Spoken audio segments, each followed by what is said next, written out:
We are now going to demonstrate how to write a check in QuickBooks.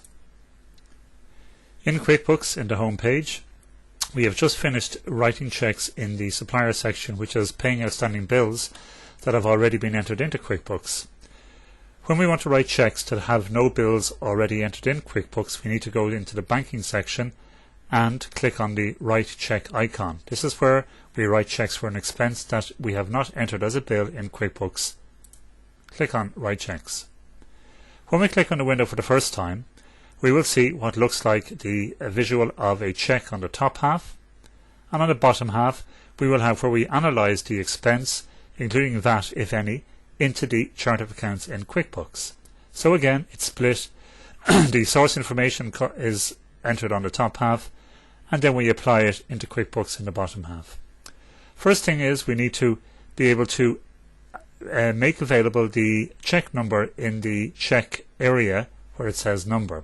This is done by going to the middle of the screen and unchecking the tick box, which will allow a check number to appear. Let's look at the check. The check in this instance is made payable to John Murphy. It's for €75, dated the 6th of January, and a check number. But on the actual check as well, we are told what the actual expense is for too. So let's see how we would do this in manual bookkeeping. We'd go to our day book, cash check payments book. We'd put in the date,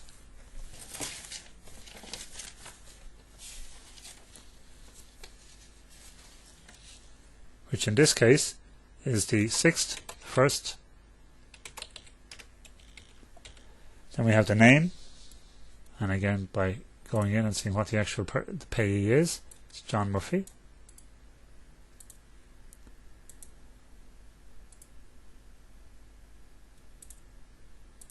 Check number 58234.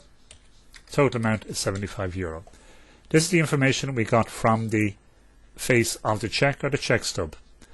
Now we have to decide where it is to be analysed on a manual daybook system, and we can see here that we are allocating this to motor expenses. Again, in the manual daybook, we would have to create a new account and title it motor expenses. And again, should have fits in there. And again, analyse it €75, where the analysis column equals the amount from the source document. Let's bring that into QuickBooks. We have John Murphy.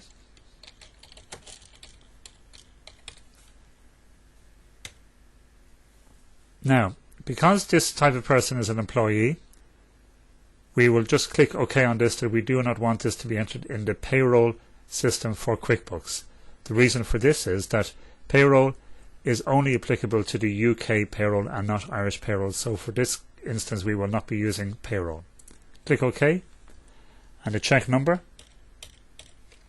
58234, the date of the check 06/01/2011, and the amount is €75. So again, the source information is put on the top, and then we use our tab key until we get the cursor flashing on the first column, first line of the account column. And again, we know that this is for motor expenses.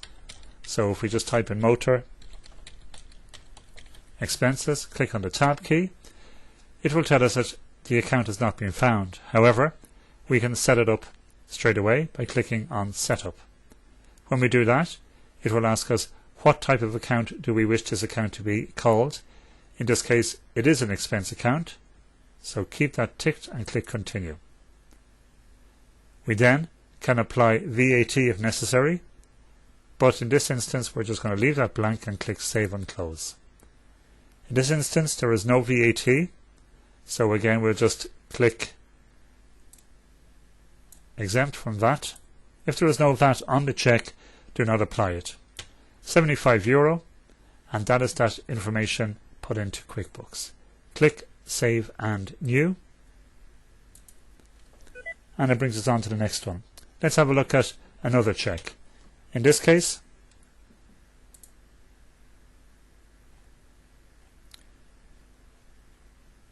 I will look at this one, Mary Kelly, the amount, the date, and we're told what it is actually for.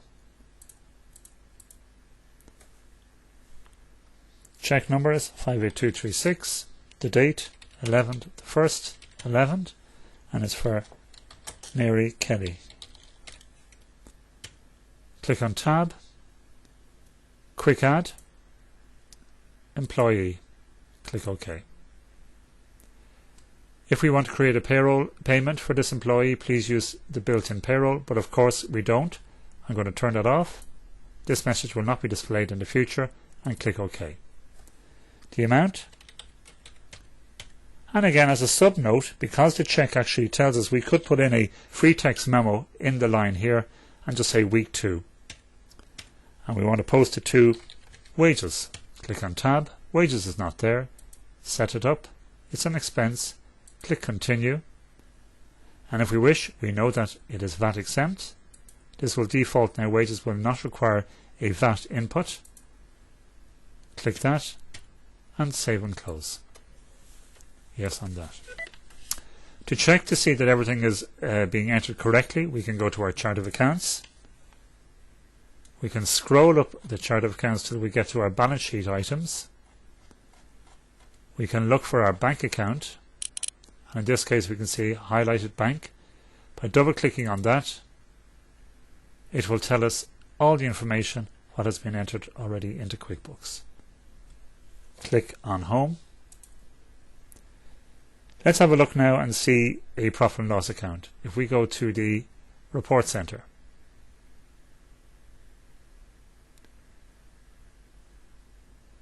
in the Report Center we have a column on the left hand side. We're looking for company and financial information, and on that list we have a profit and loss. Let's click on the hyperlink here to go for profit and loss standard. In this case I want to run a report from and to. Again, profit and loss accounts are date driven, so therefore if you click in the tab key onto the from box, put an 01, 01, 11, to the to box 31, 01, 11, click on tab, and a profit and loss will appear. We can do a number of things with this. We can collapse the report.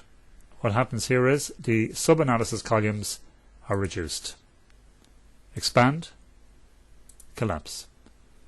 We can sort the report by week if you wanted to see a week by week report, and you can see information each week and then a total. These can be resized, and the information can be similar for each width of the columns. Or we can go back to total only. Expand it. Other information we can find out here as well is if we click on any of these items, you will see the cursor change to a Z for quick zoom. Double click on that and it'll tell us how many items make up this figure. Let's try another one.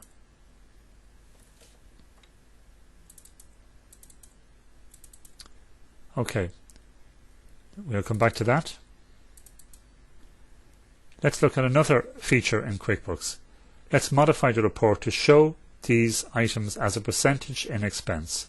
If you click on the Modify Report tab on the top left of this window, a new window appears, and on the Display tab on the front, we will see down at the bottom right that we can have these figures displayed as a percentage of expense.